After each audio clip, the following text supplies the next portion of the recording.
Welcome back to the Football Out West show. It's on. We've got Craig and we've got Tonci here with you tonight as well. And in the green room, he's just stepped out and he's stepping out onto the main stage. A big round of applause for our special guest tonight, Zeljko Kalac. Zeljko, how are you, my friend? Oh, Sal, what have you done, mate? It's good to see other people have problems with modern day technology as well. I forgot to unmute him. There we go. How Spider, how's things, mate? Mate, I can't complain, mate. A little bit strange with this isolation, not being able to get out in the field like everyone else, but we just got to do what we have to do at the moment, and hopefully that'll give us time to sort the game out. Yeah, how are you coping with that? How are things getting a lot of housework done, getting things done around the house, or He will be now. Linda sorted this out for him. Be doing please, mate. I'm a Balkan. We don't do housework. Oh, goodness me. There's a bit of a cobweb right behind you, actually, mate. It's a pleasure to have you on. We'll start first of all by having a little bit of a trip down memory lane, and this is an interesting little excerpt from Channel 10, circa where was that? Just before you were 17 years old, about 30 years ago, thereabouts, was it? Yeah, look at that, mate. I haven't changed a bit, have I? All right. Goes for 2 minutes. Sit back and enjoy. Trip down memory lane with Spider Kalac. Meanwhile, Australian soccer has lost another of its finest new talents. Zeljko Kalac is heading for England to play for Norwich. At just 22 years of age and 202 centimetres, or 6'7" tall, Zeljko Kalac is an imposing sight. Because of his long reach and legs, he's known as Spider. He relaxes away from soccer with golf, playing off a 15 handicap. He's the hottest property in the game, being keenly sought by 3 English clubs, with Norwich edging out Newcastle and Southampton. It's all happened so quickly. I'm still hasn't sunk in, you know, but when I get on that plane or when I sign that contract, I think it'll all sink in then. He's good with a small ball, but even better with a bigger one. He found time to help 10-year-old local representative keeper Cameron Peters with some advice. Go on, close the angle. Well done. Always attack the ball. There are few better at turning away opposition strikers. Goalkeeper of the year last season, he's been capped 6 times for Australia and wants to continue playing for the Socceroos, but he sees problems for the game's future here. If they don't lift the money up, they're going to keep losing players. And, I mean, there's one thing, you can play for 30, 40,000 a year here, but it's not really something that you can, you know, you can play 10 years, but you can't set yourself up. Whereas if you go overseas for, 5, 6 years, you can set yourself up and come back and finish your career here. It's ironic that Zeljko Kalac replaced Mark Bosnich between the posts here at Adenza Park.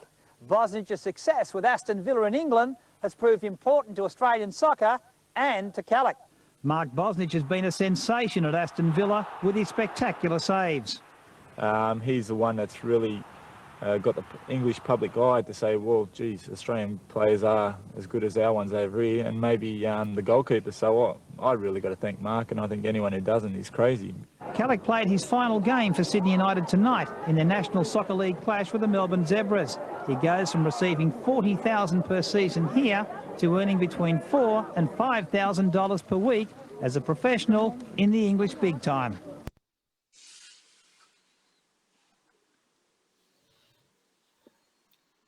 Well, there you go.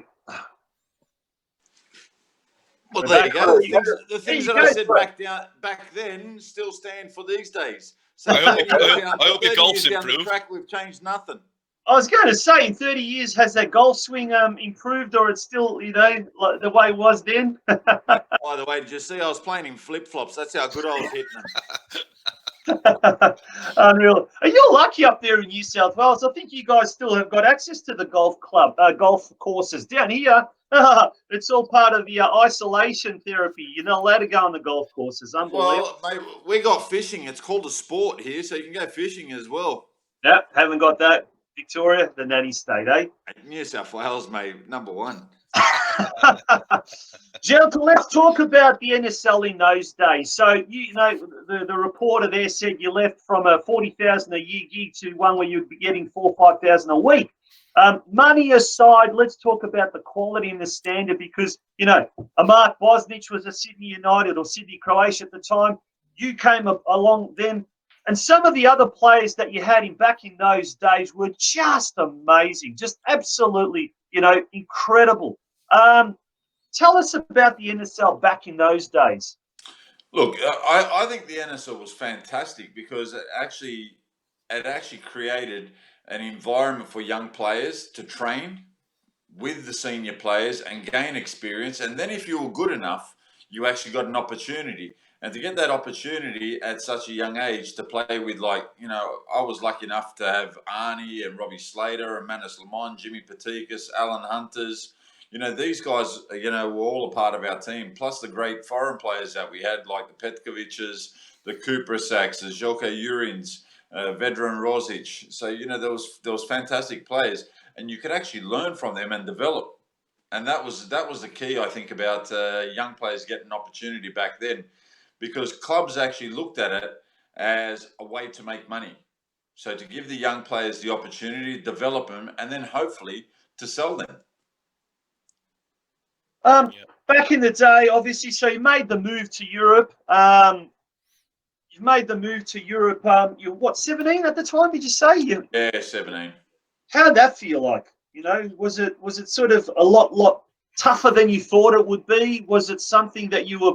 Who pumped you up the most? Who prepared you for life in Europe as a realistically, when I look back at it now, in hindsight, I probably wasn't ready to actually go. In hindsight, because I still had a lot of football to develop, and I went into an environment where it was a dog-eat-dog world, and you either perform and play, or you don't perform and you don't see the field anymore.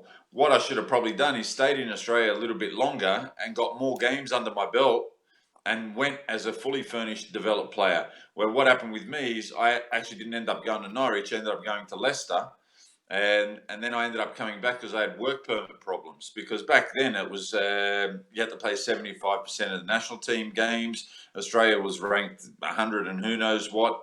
So it wasn't easy for us to get work permits in England. So then I ended up coming back to Australia and played another 18 months here. And then I went again.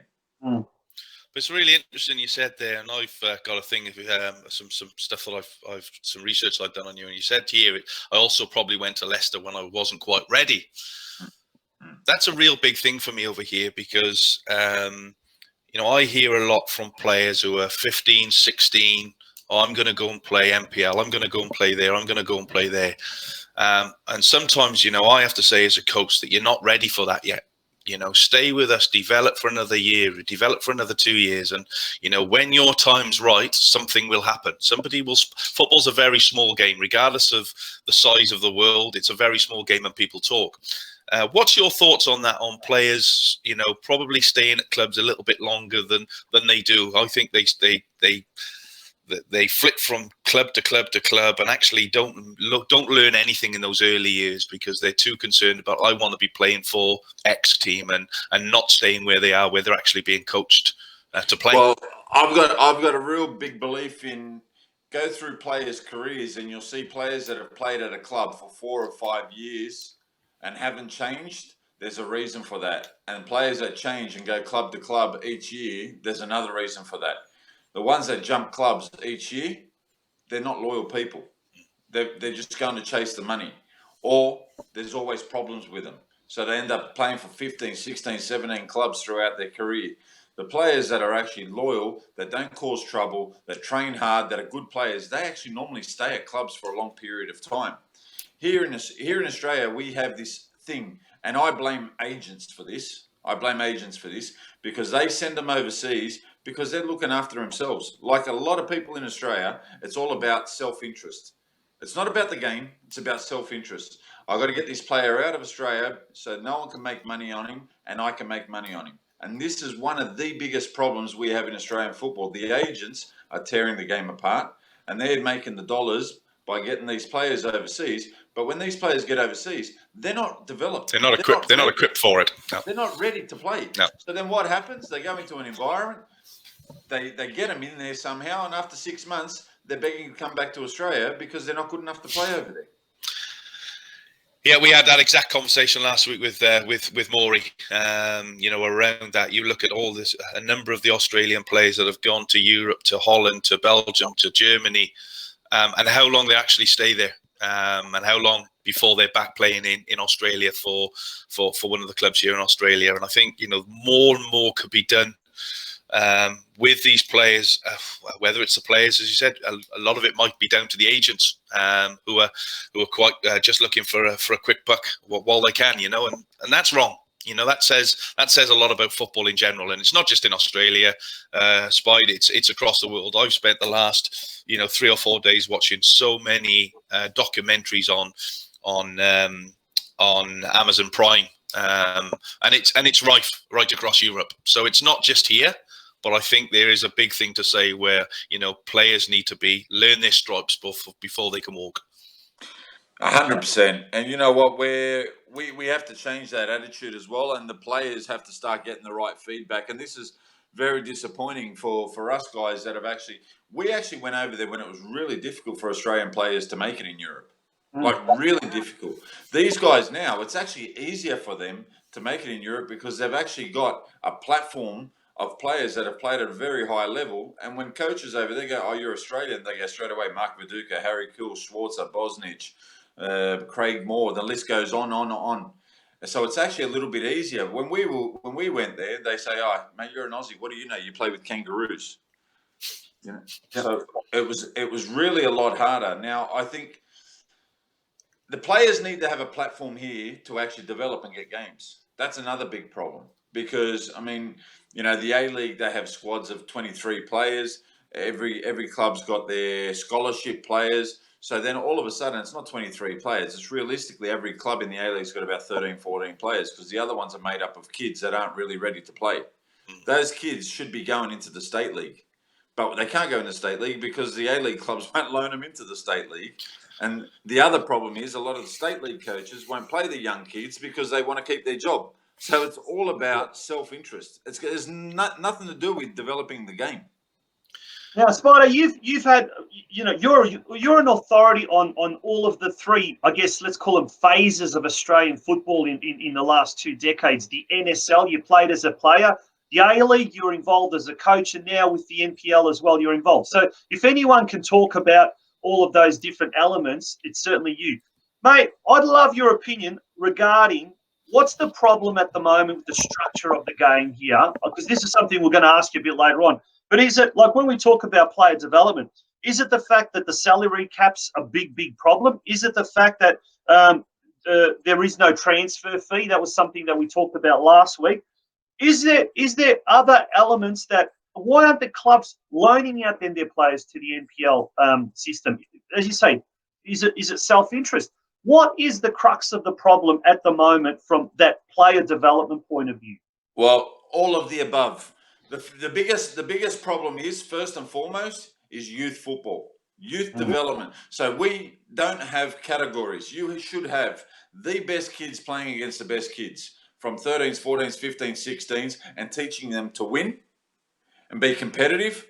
We got competitions where there's 34 teams in a competition. So you got the best tier of players playing against players that want to be in the best tier. So the games are so one-sided. So they play one competitive match every 5-6 weeks. That's not good enough to develop. They need to change the structure of the youth development. It needs to be a top tier, Division 1, Division 2, Division 3, Division 4, and play for relegation. Mate, players will fight. If they're in Division 2, they will try to get into Division 1 next year because they'll try to improve. And players at young age, they all develop at different ages. Just because someone's the best player under 13s, it doesn't mean he's going to make it as a footballer.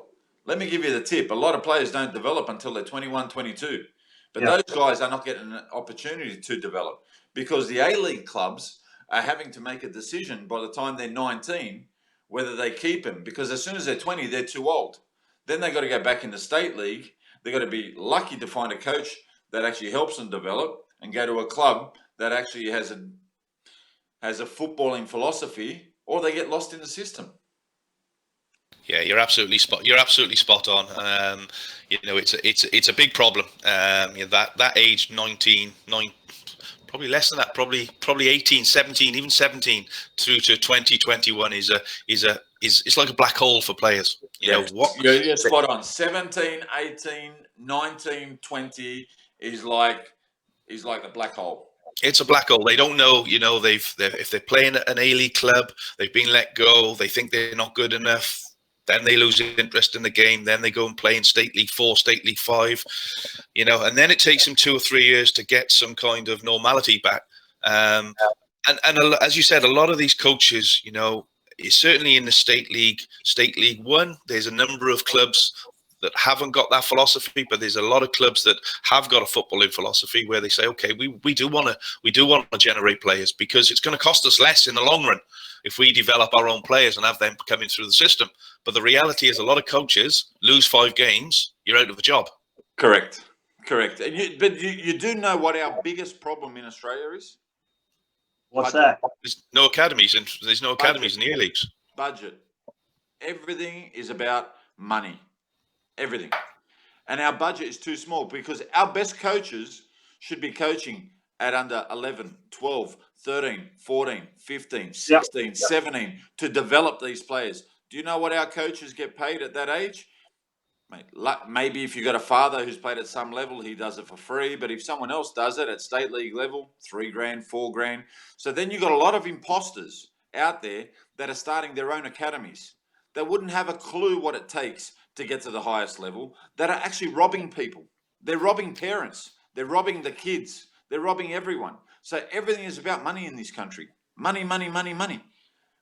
You can't develop footballers by making everything cost money. To put it into perspective, here in Victoria, and Craig, you probably know better than I, what the going rate of fees for NPL juniors is between 1,500 and about 2,500. Is that fair enough? Yeah, probably a little bit more. Probably 1,750 to 2,500. Now up in New South Wales, I'm not sure what the figure is. Let's say it's We're somewhere 2.5. 2.5 for the elite level. 2.5. Yeah, but then if you want your kid to get anywhere because of obviously the systems and the limitations, you put them into one of these junior academies or private academies, which cost another arm and a leg. So you're potentially spending 5,000-6,000 and upwards on a kid to play soccer each year. That's pretty. It's not the. I'm not having a go at the academies because if someone wants to do extra work.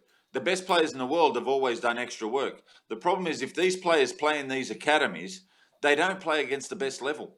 They don't play against the best kids. So week in, week out, their matches are poor. They are poor matches. So game development is more important for these kids. When I was a kid, I used to play Saturday and Sunday. You know what they would say now? Oh, his loading's too much. You can't play Saturday, Sunday. Mate, Sunday morning and Sunday afternoon. Mate, we're delusional. We are that far off. We think we're the head of Asia. Mate, we are that far behind that it's crazy. And it actually annoys us guys who have been overseas that have actually done the hard yards to get where we want. Mate, we're not asking for anything. We're asking for you to listen to us. We're asking to help the game. We want the game. I'm in football because I love football. I made out of the game what I made out of the game by being a player. Let me tell you, in Australia, you ain't making money. As a coach in the state league, you're not making money. So I'm actually in it because I love the game. But these people that haven't kicked the ball, that wouldn't know what Division 4 football is, they're the ones making the decision on Australian football. That's why the game is up in big trouble. I was going to say something else, but I was told not to say it. Now, it's Mitchkovsky. We're encouraging our fans out there to jump on the comment section, give us comments. He's got a suggestion here. I believe A-League should reduce its salary cap by half to force them to play young local talents more often. Zeljko, you've been involved in the A-League at Western Sydney, at Sydney FC. Is that a good? Would that be a good idea? A good suggestion to reduce the salary cap? I think it's going to happen. I think they've got no choice. I think the salary cap got too big, and a lot of the players in the A-League are actually getting overpaid because they're actually not good enough and they don't deserve the money that they're getting. And that's why the clubs are bleeding. The clubs are bleeding. The salary cap keeps going up and up. If you keep the salary cap at 1.5, 1.7 million, the clubs will actually survive as well. And they'll actually start to use it as a nursing ground to actually go back to what Australians do best: sell players, produce and sell players. But we don't even have a transfer market. We in the State League develop players for the A-League clubs to just take them for free. Man, it's crazy. It's crazy. So the State League clubs turn around and say, well, what am I developing players for? Sydney FC or Wanderers or Central Coast or Newcastle are going to come in and say, we want this player, so we'll just take this player from Sydney United. Mate, no, you got to pay for that player because that player is a Sydney United product. But that's what happens in Europe. That's what happens in Europe for years and years and years, where clubs will coach a young kid from 5, 6 through to the time he's 13, 14. He'll then get selected to go and play at a pro academy. They have to pay some kind of reference back to those teams for their development. Over here, we haven't got that. You know, so the likes of these clubs that got ambitions and we'll use our sponsor George Cross as a prime example there of from their point of view, they've got community football from 6 through to under 18s. At under 18s, anybody can come along and grab their players. Yeah, but they've been at that club for 10 years. Australia's the same. It's crazy. Every kid loves to be a footballer. So every kid wants to play football. Every kid has a level of football to play at, but we got to tier it. There's got to be the top 12 teams that are viable to go in there. The best kids will go to those top 12 teams. Then you got the next 13 to 24. The next best kids will go there, and they will try to get into that Division 1. They will try harder. They will play more competitive matches. They will develop.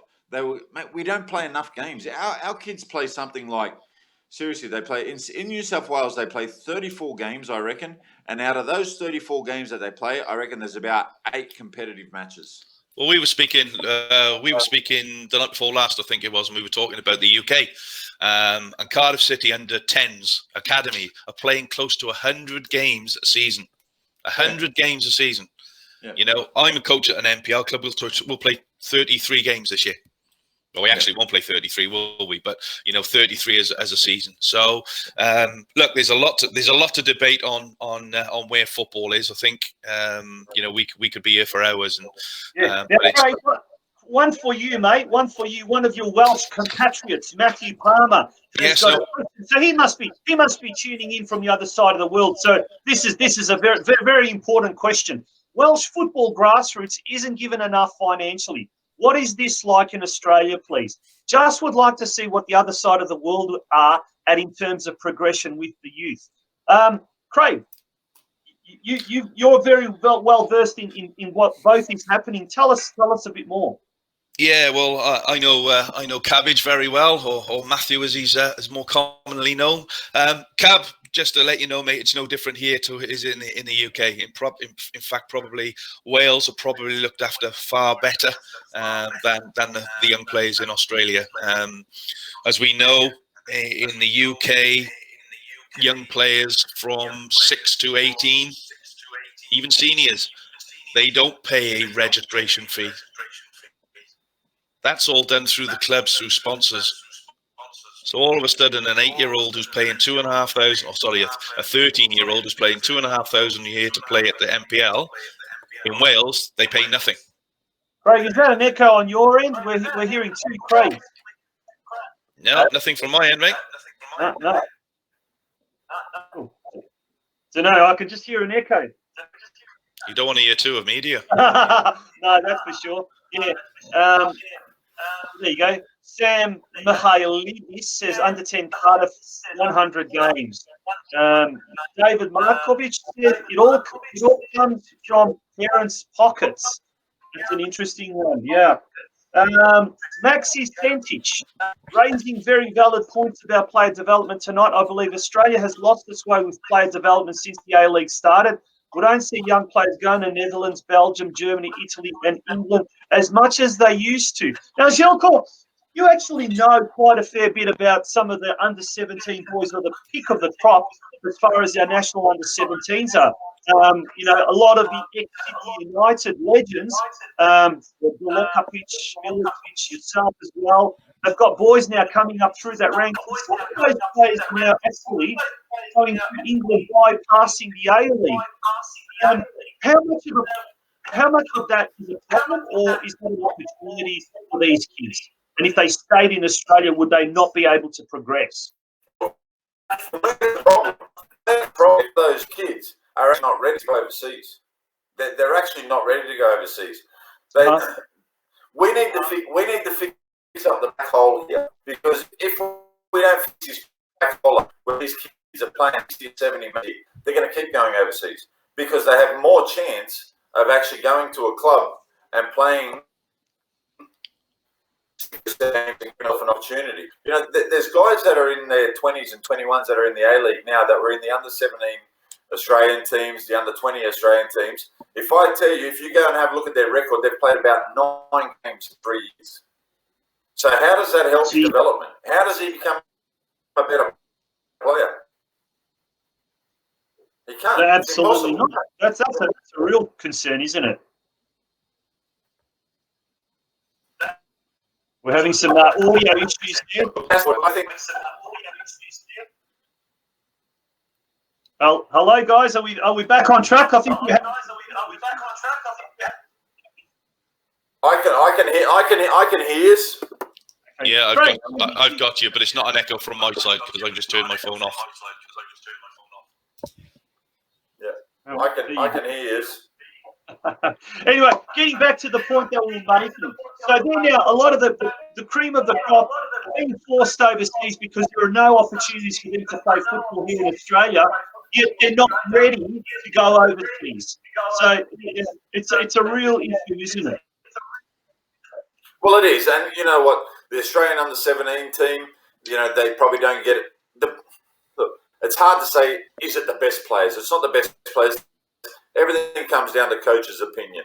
But our scouting is not great. So we don't really know what's out there.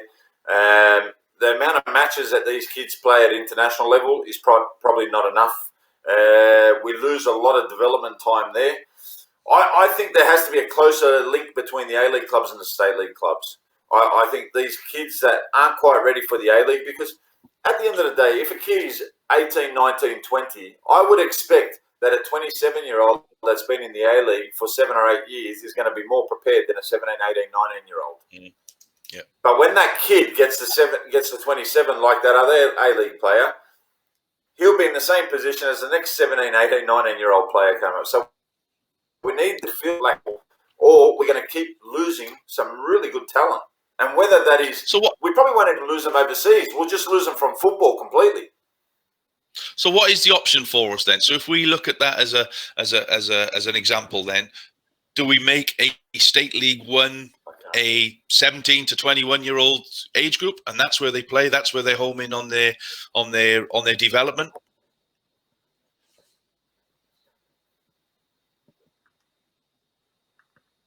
Hello. Oh, we've just lost. We've lost Spider. Hopefully, he'll be back. Just as you were going to ask that question, another one that I thought was really, really important was the whole talk of a second-tier competition.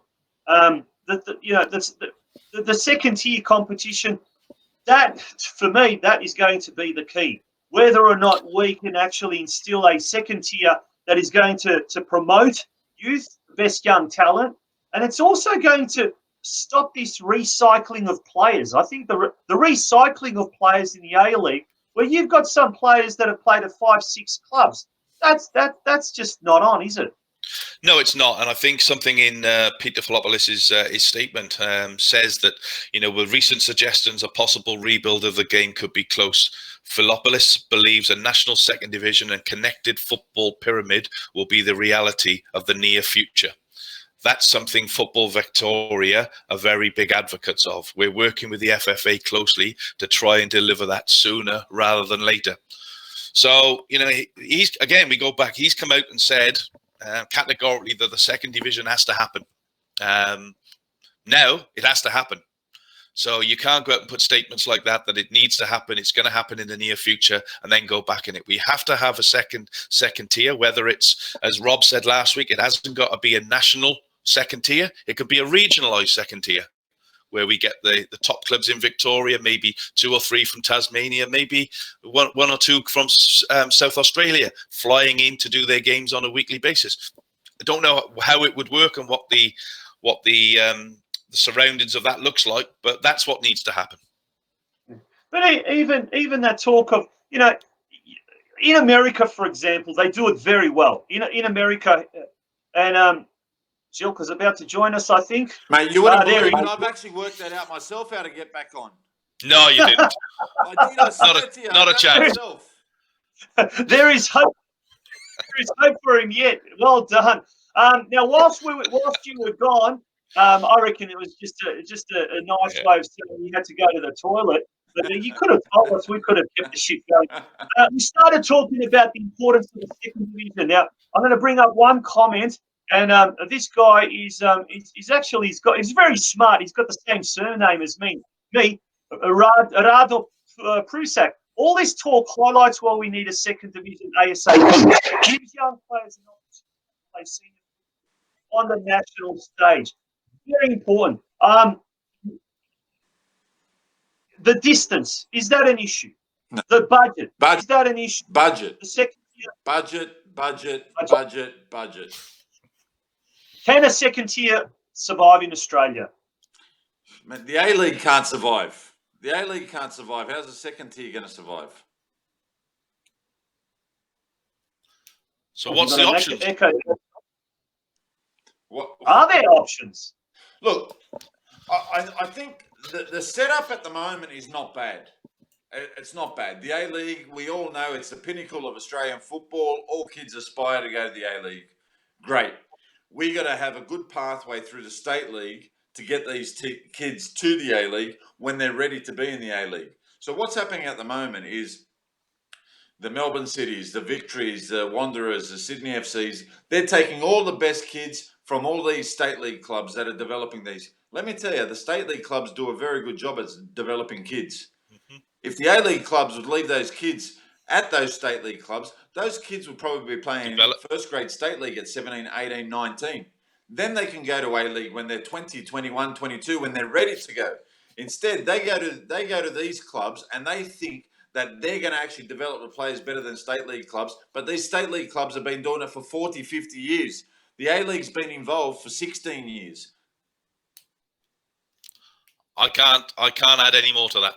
I can't add. It's a bugbear for me, and I've seen it in the 7 or 8 years that I've been here. That these kids are filled with bullshit. That they're going to be professional football players and they've got to go into this system because it's a load of rubbish. Put them into state league football, community clubs where they can earn their stripes. They can play against men at 17 years old that have been in the game for 15 years, that are now coming to the end of their career, might be 35 years old, where they're going to learn far more than playing against 13-year-olds in a Melbourne City or a Melbourne Victory or a Sydney FC league game. Look, it is a little bit delusional because these clubs do have the money and they promise the kids the world. And let me tell you, it's not that. I mean, it's easy for Wanderers or Sydney FC or Melbourne City or Victory to get 20 quality players because they're taking 2 from all the best players from all the best state league clubs. Then when all those kids play together, it's normal that they're going to be better than an under-13 team that plays for Melbourne Knights or for Geelong. It's normal because you've got 2 of the best players of every team. But leave those kids at those clubs, prolong and give them the opportunity. I think that a lot of state league clubs are promoting 17, 18, 19, 20-year-olds to play in their first grade before the A-League is. And the only reason the A-League's playing them is because their hands are tied because that's their squad and they've got scholarship players. But if you look at all A-League squad, they've only got about 16 players. They really only got 16 players because those scholarship players are not ready to play. The only reason they're playing is because there's no more players to play because it's a budget. It's a salary cap league. Now, we've got an issue there from the audio from mine. I'm not too sure what it is. Yep. But what we'll do is actually play a little extra during the week that was shown on the World Game, Zeljko. And it gave a really, really hard-hitting comment about what's happening at the moment. Yeah, look, my opinion and what's happening at the moment in the game is that we all think like now. Don't get me wrong. It's only because we're in hibernation at the moment, everyone's in isolation, that everyone's starting to talk. Because if we weren't doing this and talking before, they didn't want to talk to us before anyway. They're only listening to us now because we're all in isolation. Everyone's bored. Okay, so we're just gonna, yeah, so we'll just play this and we'll just sit back and watch this.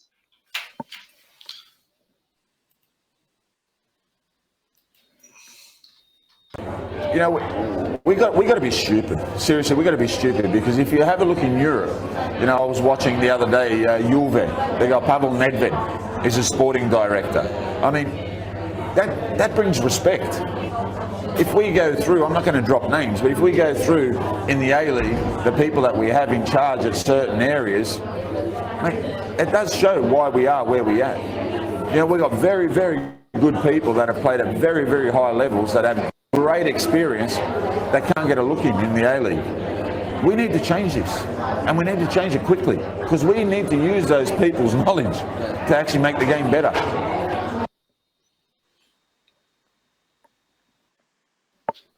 There you go. So, what more can you add to that? I mean, that's exactly right. That it's frustrating, and we can see now people are really some of the comments that people are saying.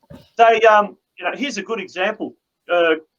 Chris Briffa says, "Look how the NBL has restructured. Their junior program is up to standard. Does not cost as much as NPL. Look at how many Aussie kids are playing in the NBA or US college system." Mark Sultana saying George Cross was putting everything back into its junior program. So there's a lot of frustration at grassroots level. A lot of people wanting to see the sport go forwards, and there just seems to be, as you said, budget seems to be a massive issue. But let's look at what can we do now in this COVID-19 crisis era. What can we do to put the ball rolling, to get the ball rolling, to change things? Craig, firstly, what do you think? Look, I'm a big believer, and the reason we've brought Zeljko onto the show and Craig and Rob last week is there needs to be a radical change of how football is run. Okay, it needs to stop. We need to stop at the top level with administrators who haven't got a clue about football trying to run football. They're administrators for a reason, because they're good at administrating. They're not good coaches. They're not football people. We've got the likes of Spider, Rob Sherman, Craig Moore, Craig Foster, who got, I believe, excuse me if I'm wrong, but didn't even get a look in for the FFA when they were making all the changes. You know, how can we not have someone who's, and we'll say it because he sat in front of us, who's won the Champions League, not involved in how football's operated in Australia? It's wrong. Now, as we've said, and we've said it on a number of occasions, whether we can change it, highly unlikely. But what we want to do is put a voice up there for the ordinary folk who's in football week in, week out, who put hours upon hours upon hours, whether it's on the training grounds or whether it's in, you know, community football clubs helping. You know, these players these people need to be heard now. And I think in the 7 years I've been here, all I've heard is football's rotten, football's rotten, football's rotten. Now's the time to do it. Yes, we're in isolation. Nobody's talking about it before because there hasn't been the opportunity. For Christ's sake, get your bloody heads together. Use the ex-professionals that have had the experience of playing Australia, World Cups, Champions Leagues. Get together and sort the shit out. It's not difficult. No. Well, it's funny. You say that, and I laugh at it because I've been back for 10 years and I've been fighting. I've been fighting and I've been fighting and I've been fighting. And you know what? The shit people always win because they surround themselves by shit people. So there's too many of them and they all protect their own jobs. They're threatened by guys like me, but they don't have to be scared of me. I want the game to grow. I want us to be the #1 game, not just me. You know, the Bozzers, the Craig Moores, the Brescianos, the Lazarides. You know, we got so many intelligent people that have played at such a high level. All we want to do is give back. The administrators can keep their job. We need them because I'm shit on a computer. So we need them. We Clearly, know. We found out about that. clearly. We know all about that. Listen to our football knowledge, because put all our heads together, we can actually make this work. But we won't, because it will not change. Because people here are all about self-interest. And Australia, for some reason, we have become a tall poppy syndrome. And they turn around and they say, well, mate, just because he's played a career, it doesn't mean he knows it. Mate, we don't say we know everything. But we have a big insight at what it takes to play at the highest level. And what we want to do is give other kids and other guys opportunity to come through the systems that we come through and play at that level, to experience what we experienced. Now, last week, Rob Sherman made a really good point, Craig. He said that, you know, now with the coronavirus crisis, the first people to go were the technical staff, the coaches and the technical directors and whatnot. And one thing that resonated with me when he said, now is the time to be writing up those coaching courses that are at the moment need to fill the gaps, because there are a lot of issues with that. And we should be working now to upskill those coaches. Zeljko, I want to put it to you. What do you think is the standard of coaching like in general at the moment? We've lost him. Craig, now over to you then. Thanks. Look, I think putting you on the spot. Yeah, look, I think I'm going through licenses as we know. Look, I think the actual license is very good. I think you know, Rob Sherman's been heavily involved in that from a spectrum of putting it all together.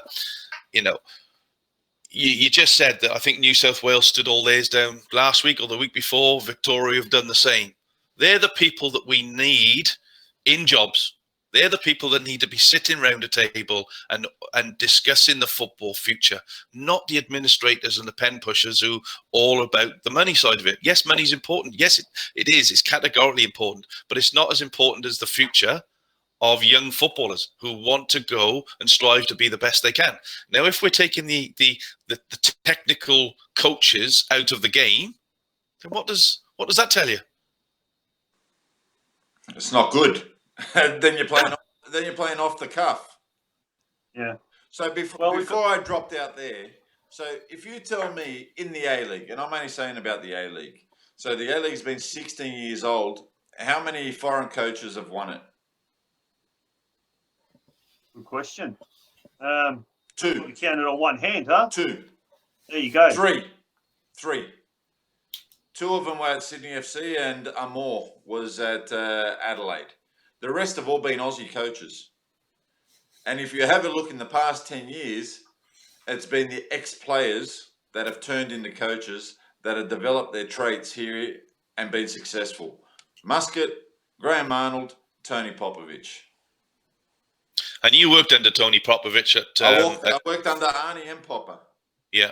And you know, I know we discussed some stuff off air the other day, you know, around Popper, you know, and you know, he was at Western Sydney, you know, he won the Asian Champions League in the first year of existence, yeah.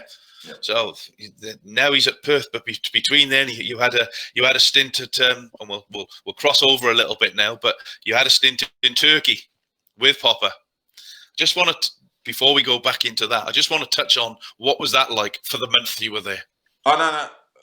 I would go back to Turkey tomorrow. I thought it was the best experience as a coach. And this is what a lot of the Australian coaches have, is they have this drive. And Popper has this drive. It didn't work out because the president got sacked, and whoever came in with the president, we were always going to get sacked once the president lost his job. But Australian coaches can coach because they cross their T's and dot their I's. And they don't take it for granted, the job that they have.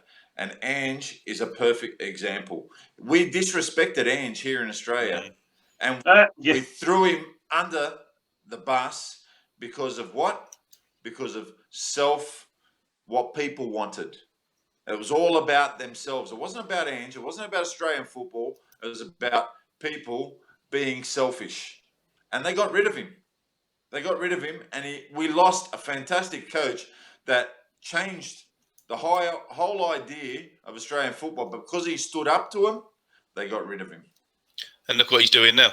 Yep, he's a fantastic coach. He's brave. He believes in his style. And you know what? Arnie plays a completely different style to Popper. Popper plays a different style. Ange plays a different style. Muskie plays a different style. And they've all been successful. I want to get back to Sydney United or Sydney Croatia, Zeljko.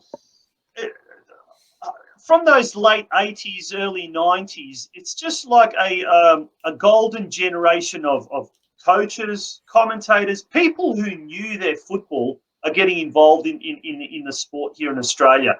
Mark Rudan is a great example down here at Western United. You mentioned Popper. Graham Arnold's the national team coach. Milicic, Ante Milicic as well. Yourself in that company. Mate, what was in the water at the time, and why weren't similar clubs producing similar type of, football aficionados that went on to other things?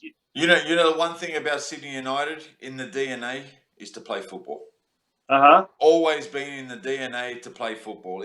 If you were someone who just kicked a long ball and won a flick on, you weren't for Sydney United. Our club was always about playing football, entertaining brand of football. The people that run the club, I can only speak about the whole time I've been there. I'm always welcome back to that club, with open arms, because they are people that love the game. They want to pick your brain. They want to make everything better. They want to use your experience. And you get that at a club like Sydney United, but you don't get that at clubs in the A-League, because they actually are scared of their own positions, and they actually want you as far away from the club as possible if you speak the truth.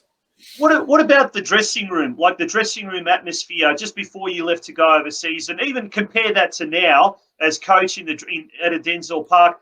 Was it similar? Was it different to some of the dressing room atmospheres you felt like in Europe? Look, in some of those dog-eat-dog leagues. Before I left Sydney United, we had a fantastic team. We were all very young. We were all 18, 19, 20. We had a few senior players like the Petkoviches, Prusacs, and they gave us guidance. But we always had a young group. We trained 2 times a day. We had Branko Chelina was coaching us. We trained in the morning. We trained in the night. We went for lunch together as 15 players. I think Petko and Kupra were the only 2 that were working. The rest of us were just playing football. And we had such a camaraderie that you can't beat that. Football is about family. It is a business. I get it. It's a business. But we all play football because we love it. We want to be a part of it. And we all support a team because that is our culture. That is our DNA. If I follow a team, I don't just abandon ship because they've had a bad season. And that's what Sydney United has always been to me, a family. Is that something you've tried to instill as coach? Yep. So this would have been your first year as coach at Sydney United, is that right? Yeah, it's and then the bloody year. COVID-19 wrecked things. Yep. How were things looking ahead of the season, ahead of the 2020 NPL season? Yeah, look, I was loving it. When I started doing, I knew I should have done it earlier, but I worked under Popper, I worked under Arnie, and they were fantastic managers, and I was right on board with what they're doing. And I said, this is easier being a goalkeeper coach. I don't have to do anything. And then when I went to Melbourne City, I actually realised, shit, I need to be a coach, because some of the people that were coaching at the time, I said, I can't. I've got to take a different path. And I chose to go back to Sydney United because being a first-time coach, I wanted to make mistakes as well and go to a place where I actually could make mistakes and learn from them and not get the sack just because I'd lost 1 or 2 games. And that's massively important, I think. That whole cultural standpoint around clubs is huge. And I know from previous roles that I've had that you have a group of players that will run through brick walls for you. That's more important than anything in the world. Yep. Then you start introducing payments, and then the people that you think want to be there actually don't want to be there because they can go and get $50 from somebody else. And it's massively important that you get that cultural thing right. And, there's a lot of good clubs around, certainly in Victoria, that culturally are fantastic. I'm involved in a Croatian club, and I've been there for 6 months, and I've said it and I'll say it again. It's probably the best club I've been involved in where culturally, they're a Croatian club, but they're not really a Croatian club. You go, you're made to feel welcome, whether it's the woman who's serving behind the candy and who's been there for 40 years, you know, or it's the new guy on the block. You're made to feel part of that club, and that's important. And I think the more there's lots of clubs like that, and there's lots of clubs that are not. They'll go in it, they'll have a season, they'll pay loads of money. At the end of the season, they'll go and chuck another load of money at it. Those players will gone, and then they're back to square one again. And I never understand how, you know, or why clubs, you know, spend a fortune to get out of State League 3, to get into State League 2, and then have to pay double that to get into State League 1. Yeah, but I bet you one thing, Craig. I bet you that your club is run by football people, because you're talking about culture, you're talking about respect, you're talking about discipline, you're talking about football. Absolutely, and the club in question is North Geelong. So I'm not you know, I'm not going to say it, with one of your ex-compatriots who's the operations manager there in Josip Skoko, and underneath it, and you said something earlier on which really resonated with me as well about, you know, ex-coaches coaching the juniors. You've got Josip, who's doing the under-15s. Under him, you've got Joey Didlowitzer, who's doing the under-14s. You've got John, his brothers, who's the president. Now, for me as a coach, if I can't learn off people like them, then I might as well throw the towel in and say that's it. You're one of the lucky ones to have people like that around. Not every club is fortunate enough to have that, and we've brought that in at Sydney United. So I've got really good people at the club.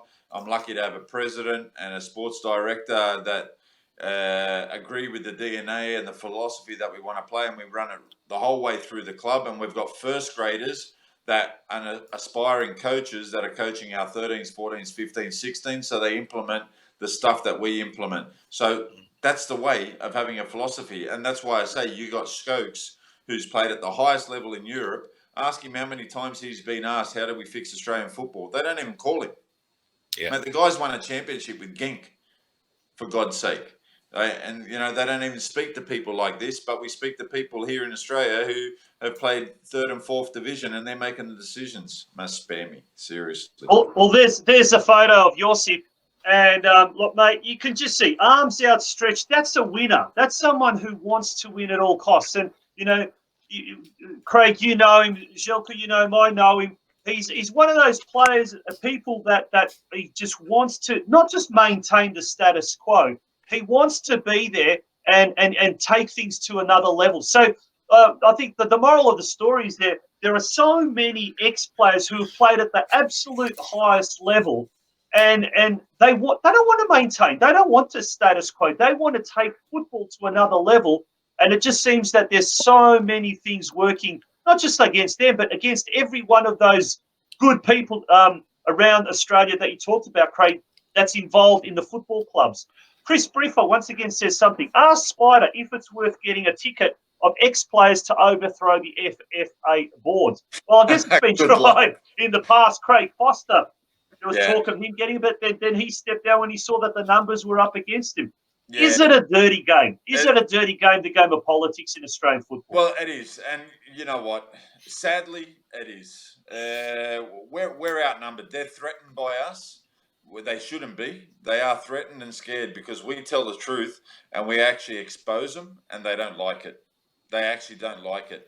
And as I said, you know, I'm opinionated, and I'm probably loud, and I call a spade, and I actually can't be a politician. It just doesn't work for me. But you got to take that with a pinch of salt, because if I say something to you, I actually really mean it.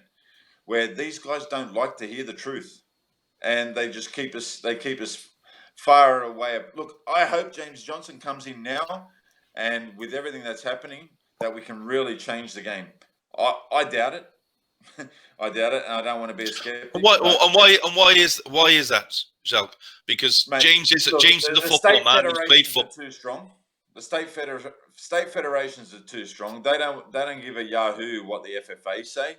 So you've already got a war there, and everyone's in it for their own self-interest. So as I said to you before, New South Wales State League charges the State League clubs 80 grand to play in a competition that we can win 30 grand. Mate, does that make sense to you? Mate, the A-League plays in a competition where they don't play to win any money. So the owners lose money every year. The clubs, if they don't balance their book properly in the State League, lose money every year. So, what kind of business are we running? What is it? What are we doing? But I think having said that now, and money has been a big issue, certainly here in, like I said, the 7 years I've been here, I've never seen so much money being thrown about for what I class as very, very average football players. I'm hoping that'll stop now. You know, I'm hoping this COVID-19 will cause everybody just to stand still 5 minutes, think about, right, what are we actually doing here that's causing us a problem? Why are we paying over the odds for players who would get nowhere near this in Europe? Why are we paying $2,000 for players who are playing in State League 2? But this is, again, it comes down to coaches, it comes down to clubs. You know what it comes down to? Ego. It's all about ego. Mate, I got a bigger bank account than you, so I can get the most expensive players and I can win it. Doesn't guarantee you success, but in the State League, makes a big difference. Makes a big difference. In the A League, no, because it's a salary cap league. Yeah. But I think as well, there are the clubs in your state leagues, 1, maybe 2, probably more so ones that, do throw money at things because they want the holy grail of playing in the NPL. But there's also those clubs that actually, whilst they might do that, they also, are very, very, what's the word, strong on their community side of their clubs. Because like I said earlier on, guy that I work for, you're not a football club unless you've got the junior structure underneath, and I know plenty of clubs that it's about community first. If we haven't got the community side of the game, there's more community clubs playing football in Victoria than there is NPL clubs. Yeah. Okay, so which ones do we need to look after? Yeah, the community ones, if it's normal. Community clubs, absolutely. But do we? No, we don't. So it's again, we could go on and round in circles. Gents, where to next? Where to from here? The next few months, the next few years are critical. Where to next? Zeljko? Look, I think the FFA has some really big decisions to make. I think now is the chance to actually bring in a lot of new people. So now a lot of people have been stood down, sadly. That's just a part of what we're in at the moment. But now they have a chance really to actually bring in some people that can actually earn respect for the league, for the FFA badge, and actually change things and start to listen to these people. Whether it's a board of 5 or 6, it can be administrators, it can be lawyers, but it's got to be football people that have played at a high level to guide us in the right way. And I think with what I'm hearing, that the new CEO wants to go down that path. Now, mate, like everyone else, we're holding our breath because we've heard it all before. Yeah, absolutely. We're going to probably have to wind it up there. Well, it's past your bedtime, is it? What's that? Sorry. Past your bedtime. Past my bedtime. Yeah, no. Actually, my computer screen has frozen. I'm having these massive issues. I actually can't turn everything off. So the only way we can end this stream tonight is to actually switch the whole computer off. But I can see on my iPad that everything's going well. So at the moment, I can't do anything. So I'm just blindly looking into the camera and talking. But all jokes aside, Spider, it's been an absolute pleasure having you on board. I know the many people that have tuned in tonight have really appreciated your honest opinion, your honest evaluation of the sport. And as you say, we're all football people. We love the sport so much. So, mate, thank you very much once again. Hopefully, we can get you back on the show once again, not in the not too distant future. No problem, guys. Keep up the good work and keep talking football. That's all we can do. The more people talking football, the better it is.